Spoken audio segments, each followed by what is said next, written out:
దానికి తిరుపతి వెంకట కవులు అద్భుతమైన పద్యం చెప్పారు. వాళ్ళు బందరులోనే ఎక్కడో శతావధానం చేస్తుంటే వాళ్ళు ప్రశ్న అడిగారు. లక్ష్మీదేవి పార్వతీదేవి ఇద్దరు ఎక్కడైనా కలుసుకుంటే అక్కడ ఒకళ్ళొకళ్ళు దెప్పుకుంటే దెబ్బలాడుకుంటే ఎలా ఉంటుందో సరదాగా పద్యం చెప్పడన్నారు. మరి అంత స్థాయి మహిళలు కలిసినప్పుడు దెబ్బలాడుకుంటేనే బాగుంటుంది. కలిసి ఉంటే ఏం బాగుంటుంది?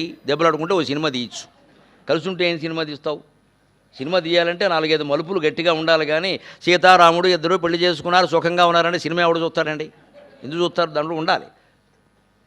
అందుకని ఏదో చేయాలి. అందుకని వాళ్ళు వెంటనే ఎక్కడ కలుసుకుంటే బాగుంటుందని వాళ్ళు ఊహ చేసి చెప్పారండి. మన సంసారాలన్నిటికీ ఉపయోగపడేది అసూయల్ని రాగద్వేషాలను దూరం చేసి సమంగా ఉంచేది, పోలిక చేసుకోకుండా ఉంటే చాలని చెప్పే పద్యం. వీళ్ళిద్దరు ఎక్కడ కలుసుకోవాలి? చెన్నై బస్ స్టాండ్లోనూ రైల్వే స్టేషన్లోనూ వాళ్ళు కలుసుకోరు కదా. లక్ష్మీదేవి పార్వతీదేవి వాళ్ళ స్థాయి ఏమిటి? వాళ్ళు కలుసుకోవాలంటే సరస్వతీదేవి ఉండాలి, మూడో ఆవిడ. అందుకని ఆ సరస్వతీదేవి శ్రావణ మాసం నోమును వచ్చింది. ఆవిడ నోచకూడదు, ఆ దేవత అయితే మాత్రం ఆవిడ నోచే నువ్వు ఆవిడ వచ్చింది. దానికి వీళ్ళిద్దరిని పిలిచింది. మరి ముత్తైదువులు కదా. శచీదేవిని పిలిచింది, ఇంద్రుడు భార్య. మన్మధుడు భార్య రతీదేవిని పిలిచింది. ఆవిడ స్థాయి వాళ్ళందరినీ ఆవిడ పిలిచింది. అందుకని అందరూ బయలుదేరారు. లక్ష్మీదేవి బయలుదేరింది. ఆవిడ ఐరావతం మీద వెళ్ళింది. అమ్మవారు పార్వతీదేవి వెంటనే బయలుదేరదాం అనుకుని వాహనం కోసం చూసింది. ఆవిడ వాహనం ఏమిటి? అమ్మవారి వాహనం సింహం లేదా కనకదుర్గన్న పులి. కానీ ఆవిడ ఆలోచించింది, జగన్మాత కదా, కాస్త జగత్తు గురించి ఆలోచించాలిగా. ఇప్పుడు ఈ సింహాన్ని వేసుకుని అక్కడికి వెడితే అక్కడ వ్రతం చేయడానికి అందరూ వస్తారు. వాళ్ళు ఏవో వాహనాల్లో వస్తారు. గ్రద్ద మీద ఒకళ్ళు, ఏనుగు మీద ఒకళ్ళు, ఎలక మీద ఒకళ్ళు, ఎద్దు మీద ఒకళ్ళు, రకరకాలుగా వస్తారు. అన్నీ పార్కింగ్ అని అక్కడ పెడతారు. అప్పుడు నేను ఈ సింహాన్ని కూడా పార్కింగ్ చేశాను అనుకో, ఇక అయిపోయాక ఇది ఒక్కటే ఉంటుంది, మిగిలిన ఉండవు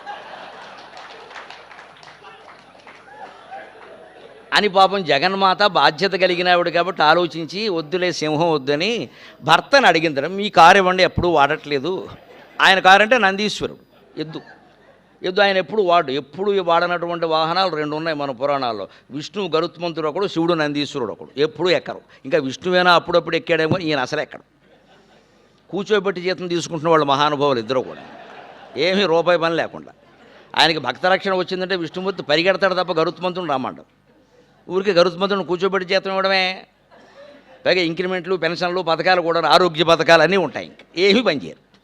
అందులో నంది ఏమీ పనిచేయట్లా, జీతం ఇస్తున్నప్పటికీ ఈ వాహనం ఫోన్లే నేను వాడట్లేదు, నువ్వేనా పట్టుకెళ్ళమన్నాడు ఆయన. ఆ ఎద్దు మీద ఈవిడ వచ్చిందంటే ఏనుగు మీద ఆవిడ వచ్చింది.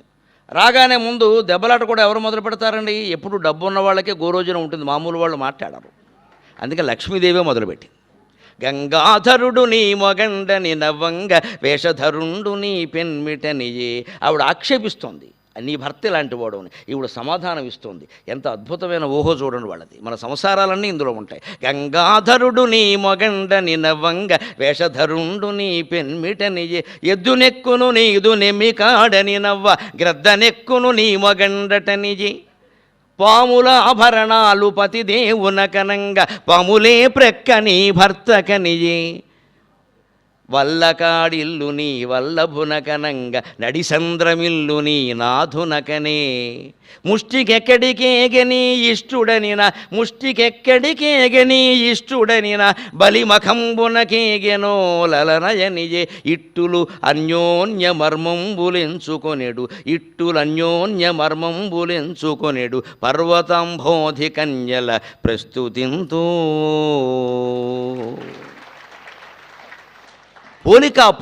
పోలిక జీవితాలు నాశనం చేస్తున్నది పోలిక. ఇదివరకు పెద్దవాళ్ళలో ఉండేది, ఇప్పుడు పిల్లల్లోకి వ్యాపించింది. కంపారిజన్. ఇంగ్లీష్లో ఏవో డిగ్రీలు అంటారే, సూపర్లేటివ్, కంపారిటివ్, పాజిటివ్. అందులో దరిద్రపు డిగ్రీ ఏదైనా ఉంటే ఈ కంపారిటివ్ డిగ్రీ. 104 డిగ్రీల నుంచి ప్రమాదకరం ఇది. థర్మామీటర్లో ఉండే డిగ్రీల నుంచి ప్రమాదకరం ఈ కంపారిటివ్ డిగ్రీ. ఎందుకు? ఇంకోటితో పోలిక మనకి. ఆ పోలికతోనే లక్ష్మీదేవి ఆక్షేపించింది. మీ ఆయన గంగాధరుట్టు కదా అంటే ఆవిడ ఉద్దేశం ఏమిటి? గంగను ధరించాడని కదా. గంగను ధరించడం చాలా గొప్ప పని. విష్ణువు బ్రహ్మ ఎవరూ చేయలేని పని శివుడు తన జటాచూటంలో చేశాడు. అందుకు మెచ్చుకోవాలి. కానీ లోకం ఎలా ఉంటుంది అంటే, మా ఆయన చేస్తే అది గొప్ప పని, మీ ఆయన చేస్తే పనికి మాలిన పని. అంటే ఇప్పుడు రాజకీయాలు ఎక్కడున్నాయి ఆలోచించడం? మన ఇంట్లో ఉన్నాయి. ప్రతిపక్షాల వాళ్ళు ఏమంటారు? ప్రభుత్వం చేసే పనులనే తప్పు అంటారు. రేపు వాళ్ళు అధికారంలోకి వచ్చాక మళ్ళీ అవే చేస్తారు. మీరు ఇదే పని చేస్తున్నారు, ఎందుకంటే వారికి చిత్తశుద్ధి లేదు, మాకు చిత్తశుద్ధి ఉంది. అబ్బా, అదే పని, మళ్ళీ అదే పని చేసేది. వారు చేసిన పని వీరు చేస్తారు. ఎందుకు చేస్తున్నామంటే మేము ఏదో చేసామంటారు. సరిగ్గా ఇళ్లలోనూ అంతే. ఈ రాజకీయ నాయకులు ఎక్కడి నుంచి వెళ్ళారండి? ఇళ్లలోంచే వెళ్ళారు బయటికి. మన పెంపకాలే కదా, మనమే బాధ్యత వహించాలి వాళ్ళ ప్రవర్తన కూడా. ఇది ఇక్కడ ఉంది అది. అందుకని గంగాధరుడు అనగానే ఆవిడ దృష్టి ఏమిటంటే, నీ ఎలకావిళ్ళు మోసుకునే రకం, గంగాధరుడు అంటే గంగ ధరించిన వాడు కదా. పైగా ఇవాళ ఏమిటి, వాటర్ బాటిల్స్ 20 లీటర్ల క్యాన్ పట్టుకొచ్చి పాత క్యాన్ పట్టుకుపోతాడు, వాడే వాటర్ బాయ్. లారీలో వస్తుంటారు, ట్రక్కులో వేసుకొస్తారు. అందుకని వాటర్ నీళ్ళలో ముగ్గునేవాడు అనమాట. మీ ఆయన గంగాధరుడు కదా, ఇంటింటికి వాటర్ క్యాన్లు వేస్తాడు కదా, అంతే కదా మరి. అందుకని పార్వతీదేవి వెంటనే అవునమ్మా ఏం చేస్తాం, మేము కట్నాలు ఇచ్చుకునే వాళ్ళం, కొండకు పుట్టాను నేను, బండరాయికి పుట్టాను, మాకు ఏమైనా డబ్బులా ఏమున్నాయి కనుక మా నాన్నగారు ఏదో దొరికిన వాడిని కట్టేశారు, నన్ను ఎక్కువ సంబంధాలు చూడలేక అని బీదరుపులు అరవలేదండి. ఆవిడ వెంటనే సమాధానం ఇచ్చింది. వేషధరుండు నీ పెన్మిట నిజే లక్ష్మి, మా ఆయన మోస్తే నీళ్లు మోయొచ్చు, నీళ్ళకాయ సీసాలు మోయొచ్చు, నీళ్ళ కావిళ్ళు మోయొచ్చు, ఏదో ఒక్క వేషమే వేశాడు. గుప్తదానం బట్టేనా కుటుంబాన్ని పోషించమన్నారు, అందుకని పోనీ కుటుంబ పోషణ కోసం ఆయన నీళ్లు మోసాడని అనుకుందాం, వేషం వేశాడు, నీళ్ళ కావిళ్ళవాడు. మీ ఆయన అలా కాదు కదా, ఒక వేషం కాదు కదా, 10 వేషాలు వేశాడు, దశావతారాలు. పైగా ఏ వేషాలో చెప్పుకుంటే ఇబ్బంది కూడా. చేప వేషం వేశాడు, తాబేలు వేషం వేశాడు, పంది వేషం కూడా వేసేట్టుగా. నువ్వెంత వరాహ అవతారం అన్నా పందేగా, విషయం అంతేగా, నువ్వెంత పొడుగు పేరెట్టినే. అంతే దశావతారాలు అయినాయి. అన్ని వేషాలు మా ఆయన వేయలేదు. ఎక్కడైనా సభలో మా ఆయన కనపడకపోతే ఎక్కడుంటానంటే నీళ్ళ సప్లై చేసేవాడు మా ఆయన వెంటనే తెచ్చుకుంటాను నేను. మీ ఆయన అలా కాదు, చేప అయ్యాడో, పంది అయ్యాడో, కుక్క అయ్యాడో, సగం మనిషి సగం సింహం అయ్యాడో, పొట్టిగా ఉంటాడో పొడుగ్గా ఉంటాడో ఏమీ తెలియదయ్యే. అందుకని నీ కాపురం కంటే నా కాపురమే మంచిదండి. ఎద్దు నెక్కును నీదు నెమ్మి కాడని నవ్వ, గ్రద్ద నెక్కును నీ మొగండటనియే. మీ ఆయన ఎద్దెక్కుతాట కదా, ఏమిటో పార్వతి ఈ నీళ్ళయింది పెళ్ళి, ఒక BMW కారేనా లేదు, కనీసం నానో కారేనా లేదు, టాటా వారు కనిపెట్టారు, ₹1,00,000 అందరికీ ఇస్తున్నారు. ఏం కొంటాళ్ళే, అందుకనే ఎద్దెక్కొచ్చామంటే వెంటనే ఆవిడ జవాబు ఇచ్చింది, మేము ఎద్దెక్కాం, మీరు గ్రద్దెక్కారు, పెద్ద తేడా ఏముంది. గ్రద్ద కంటే ఎద్దే నయం, ఆలోచించండి. ఎందుకంటే ఇష్టం లేకపోతే దిగిపోవచ్చు. ఇష్టం లేకపోతే దిగిపోవచ్చు. గ్రద్దెక్కామనుకోండి, ఎక్కడ దిగుతాం, వాడు దింపిన చోట దిగాలి. వాడేమో మెరీనా గ్రౌండ్స్లో దింపుతాడు, అంతకుమించి అక్కడ కూడా కింద పడేస్తాడు. ఎద్దెక్కామనుకోండి శుభ్రంగా దిగచ్చు, మన పనులన్నీ చూసుకుని లఘుశంక అన్నీ తీర్చుకుని వెళ్ళచ్చు. ఎద్దు ఎక్కడికి వెళ్ళదు, 4 అడుగులు వేస్తుంది. ఎడ్ల బండి అయినా అంతే. పైగా ఎద్దెక్కడంలో ప్రయోజనం ఉంది, మధ్యలో మూపురం ఉంటుంది. ఇటు శివుడు అటు పార్వతి కూర్చోసి మధ్యలో మూపురం పట్టుకుని ఉంచి హాయిగా లాహిరిలో అని వెళ్ళొచ్చు. గ్రద్దెక్కితే ఏం పట్టుకుంటారు, పేకట్టుకుంటే చచ్చిపోతాడు, ముక్కట్టుకుంటే ఊపిరాడదు, రెక్కలట్టుకుంటే ఎగరలేడు. వాడిని మానేసి వీళ్ళిద్దరూ ఒకళ్ళనొకళ్ళు పట్టుకుంటే ఇద్దరు కలిసి కింద పడతారు. ఇవన్నీ తెలుసున్నవాడు కాబట్టి విష్ణుమూర్తి ఆ వాహనం వాడలేదు, ఎందుకు వచ్చిన గొడవ. అందుకని మీరు ఎక్కే గ్రద్ద కంటే మా ఎద్దేనయం. పాములాభరణాలు పతిదేవునకనంగా పాములే ప్రక్కని భర్త కనియే. ఆడవాళ్ళు చాలా సహజంగా వచ్చే మాట అండి, ఇదివరకు బాగా వచ్చేది, ఈ మధ్య కొంచెం దక్కింది కదా. ఏమిటో పార్వతి ఒంటిపేట గొలుసేనా లేదు మెళ్ళలో, ఆయన ఏం చేయిస్తాడులే, ఆయనకే కట్ల పాములు పొట్ల పాములు ఉన్నాయి ఒంటి నిండాను, నాగభూషణ నందివాహన అని పాములు ఉన్నాయి, ఆయన ఒంటి మీదే పాములు ఉంటాయి, నీకేం చేయిస్తాడు అని ఆక్షేపణ అనమాట. వెంటనే ఆవిడింది, పాముల ఆభరణాలు అయితే నష్టమేం లేదు, ఎందుకంటే ఆభరణాలు ఆడవాళ్ళు ఎప్పుడు పెట్టుకుంటారు, పెళ్ళికో పేరంటానికో విందుకో వినోదానికో పెడితే పెట్టుకుంటారు. అంతేగాని ఇంట్లో పట్టు చీర కట్టుకుని ఆభరణాలన్నీ పెట్టుకుని కేఆర్ విజయలాగా ఇలా కూర్చోరు కదా. ఆవిడ ఒక్కతే సినిమాల్లో అమ్మవారి వేషానికి తగింది.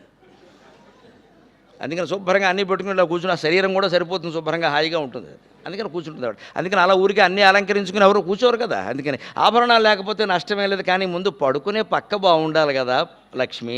ఒక్కసారి మీ పక్క ఏమిటో ఆలోచించుకో. దంపతుల మంచం అంటే ధర్మాసుపత్రి మంచంలా ఉండకూడదు కదా.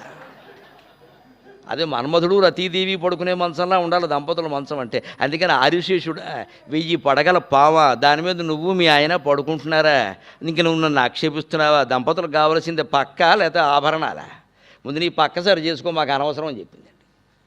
అలాగే వల్లకాడిల్లు నీ వల్లభునకనంగా నది సంద్రమిల్లు నీ నాథునకనే. ఏమిటో పార్వతి ఇన్నేళ్ళైంది పెళ్ళి, ఏమిటో సింగిల్ బెడ్రూమ్ అపార్ట్మెంట్ కూడా లేదు. పాపం రాజశేఖర రెడ్డి గారు బతుకుంటే ఇందిరమ్మ ఇల్లేనా ఇచ్చేవాడు, లేదు తెలంగాణలో పుట్టుంటే డబుల్ బెడ్రూమ్ హౌస్ ఇచ్చేవాళ్ళు ఫ్రీగా, అది కూడా లేదు. ఏమిటో ఇల్లు లేని ఇల్లాలు అయిపోయావు, మంచుకొండ మీద కాపురం చేస్తున్నావు అంటే. ఫోన్లే ఇల్లు లేకపోతే ఏముంది, వల్లకాట్లో ఉంటాను నష్టమేలా, ఎందుకంటే వల్లకాడ సాయంత్రం ఇంట్లోకి ఎవరు వస్తారో తెలియదు, కానీ శ్మశానానికి ఖచ్చితంగా సాయంత్రానికి 2 వస్తారు, 2 శవాలు వస్తాయి, మోస్తూ 2 నాళ్ళు 8 మంది వస్తారు. ముందు పెద్ద కూడా కొండ పట్టుకుంటాడు, 10 మంది గ్యారంటీ. వాళ్ళకి శవదహనం కారణంగా దాహం అవుతుంది, మంచినీళ్ళు ఇస్తాం. శ్మశానంలో కూడా దాహం తీరుస్తున్నారమ్మా, వృద్ధ దంపతులు ఆనందంగా ఉండడానికి అభినందిస్తారు, పెద్దవాళ్ళు అయితే ఆశీర్వదిస్తారు. అలాగే నలుగురు వచ్చే చోట ఇల్లు కట్టుకోవాలి, కానీ ఎవడూ రాకుండా నువ్వు నీ మొగుడు పాలసముద్రంలో ఇల్లు కట్టుకున్నారు, ఏమో ఉపయోగం అని అడిగింది. ఆయన పాలసముద్రంలో ఉంటాడు. ఎవడెడతాడు అక్కడికి ఎవరు వెళ్ళరు. వెడితే గిడితే 6 నెలలకు ఒకసారి నారదుడు వెడతాడు. ఆయన వెళ్ళినప్పుడల్లా దుర్వార్తలే, మన ప్రసార మాధ్యమాల వాళ్ళలాగా ఎప్పుడూ దుర్వార్తలే, సద్వార్త ఒకటి కూడా ఉండదు. లోకం అంటుకుపోతుంది, కొంపలు కాలిపోతున్నా మీరు ఆవిర్భవించాను అంటే అది లక్ష్మీదేవితో వియోగం ఆయనకి. అందుకని మీకంటే మేమేనయో సుఖంగా ఉన్న మా శ్మశానంలోకి ఎవడో రాడు దుర్వార్తలు చెప్పడం. శ్మశానమే పెద్ద దుర్వార్త, ఇంకంతకంటే వార్త ఏమిటి? ఇంకో మాట అంటుంది పద్యం ముగిస్తూ చివరిలో ఆవిడ, ముష్టికెక్కడికేగని ఇష్టుడనిన బలి మఖంబునకేగెనో లలనయనియే. ఏమిటో మీ ఆయన బెచ్చమెత్తుకుంటాట కదా, ఆది భిక్షువా నిన్ను ఏది అడిగేది అని మా సీతారామశాస్త్రి పాట కూడా రాశాడు మహానుభావుడు. అందుకని ఆది భిక్షువు కదా మీ ఆయన బెచ్చమెత్తుకుంటాట కదా, ఇవాళ ఎక్కడికి వెళ్ళాడు ఏమిటి అందుట అంటే స్టడీ చదువుకునేవాడికి ఓ షెడ్యూల్ ఉన్నట్టుగా బెచ్చమెత్తుకునేవాడు కూడా ఓ షెడ్యూల్, ఓ ప్రణాళిక ఉంటుంది కదా. అందుకని మీ ఆయన ఎక్కడికి వెళ్ళాడంటే ఆవిడ జవాబు వచ్చింది. ఎక్కడికి వెళ్ళాడో చెప్పనా, చెబితే నువ్వే తలంచుకుంటావు. పాతాళ లోకంలో వామనుడు బలిచక్రవర్తి యజ్ఞం చేస్తున్నట్టు అక్కడికి వెళ్ళింది వీళ్ళ ఆయన కాదు. బిచ్చమెత్తింది ఎవరండి? ఆయనేనండి. శివుడు ఎక్కడ బిచ్చమెత్తాడండి? పురాణాలు మొత్తం చదివినా సరే శివుడు భిక్షాటన చేసిన ఇల్లు ఒక్కటి కూడా లేదు. ఆయన ఎక్కడ బిచ్చమెత్తాడు? భిక్షాం దేహి కృపావలంబనకరి మాత అన్నపూర్ణేశ్వరి. భార్య దగ్గర బెచ్చమెత్తాడండి. భార్య దగ్గర బెచ్చమెత్తిన వాడు మనలో ఎవడున్నాడండి? మధ్యాహ్నం 1 గంట అయ్యేసరికి అన్నాల బల దగ్గర అన్నం పెట్టుకుని అన్నం పెట్టి అంటలా. భార్య దగ్గర అనకపోతే పక్కింటికి వెళ్ళి అడుగుతామా, గోమే కొట్టేరు. భార్యను అన్నం పెట్టమనడం బెచ్చమెత్తడం ఎలా అవుతుందండి? భార్యను కాకపోతే ఎవరిని అడుగుతాం? ఆయన భార్యని అడిగాడు. ఆవిడ అన్నపూర్ణేశ్వరి, హాయిగా అన్నదానం చేసింది. కాశీ విశాలాక్షి అన్నపూర్ణేశ్వరి అంటే భార్యను అడిగితే తప్పేముంది? మీ ఆయన అలా కాదు కదా, ఎవడో అక్కడికి వెళ్ళాడు. పైగా అడిగినప్పుడు స్కేలు వేరు, కొలిచినప్పుడు స్కేలు వేరు. మహామాయ, విష్ణుమాయ. ఓ పిల్లాడు వచ్చి 3 అడుగులు అంటే వాడి పాదం ప్రకారం 3 అడుగులు అనుకుంటా, కానీ శంషాబాద్ ఎయిర్పోర్ట్లో అమరావతిలో 3 అడుగులు అంటారా? అక్కడికి తేడా లేదా? రేటు తేడా ఉండదా? అమరావతిలో రేటు వేరు, అంబాజీపేటలో రేటు వేరు. నువ్వు అడుగులు ఎక్కడో చెప్పకుండా అడుగులంటే అలాగా. అందుకని అక్కడ విషమెత్తింది మీ ఆయన. నువ్వు తలంచుకోవాలి కానీ నేను తలంచుకోవాల్సిన అవసరం లేదని ప్రతి మాటకి జవాబు అప్పగించిందండి. ఇలా ఒకరినొకరు దెప్పుకున్న లక్ష్మీదేవి పార్వతీదేవి సభాసదులందరినీ ఆశీర్వదింతురుగాక.